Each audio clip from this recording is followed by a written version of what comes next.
Hello, my name is Jack Savino, and today I'll be teaching you how to latch hook. Alright, so first we're going to start off with our paper.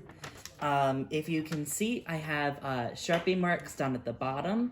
I like to cross it off as I go, so that way, as you start to do your rug, you won't get confused as you come across the different lines and what one you completed and what one you haven't.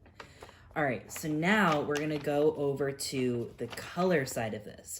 So when you first open it, you notice this whole sheet and a whole bunch of different names and symbols. When you look at the rug, there's symbols that coordinate over here. All right, next we're going into the rug, which I have right here. So,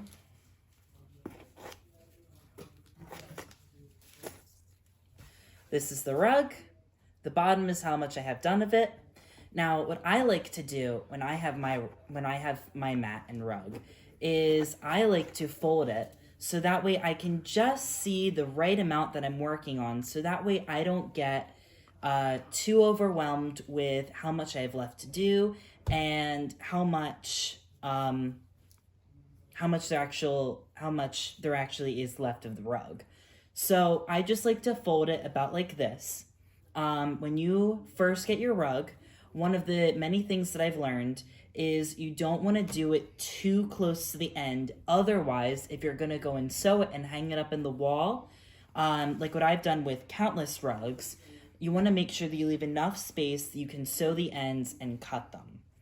So if you look on the back of this, I have just this amount of space right here.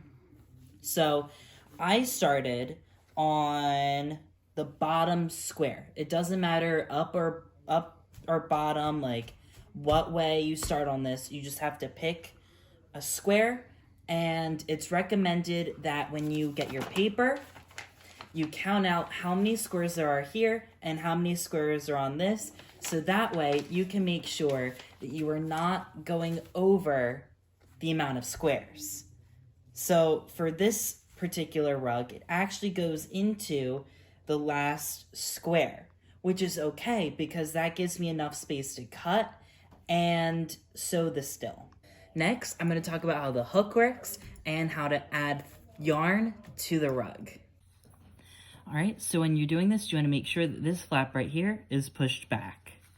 All right, so what you're going to do is you're going to take your hook, you're going to put it through the square, push it through, take your yarn, pinch it, slide it up, pull it over, pull the hook back so it closes, and you can let go of the yarn, and then you just pull it through like that.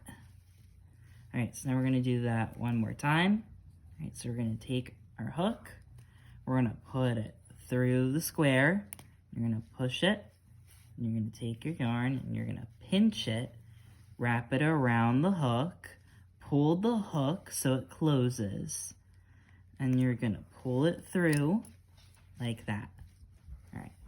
All right, that's how you latch hook. If you have any questions, let me know.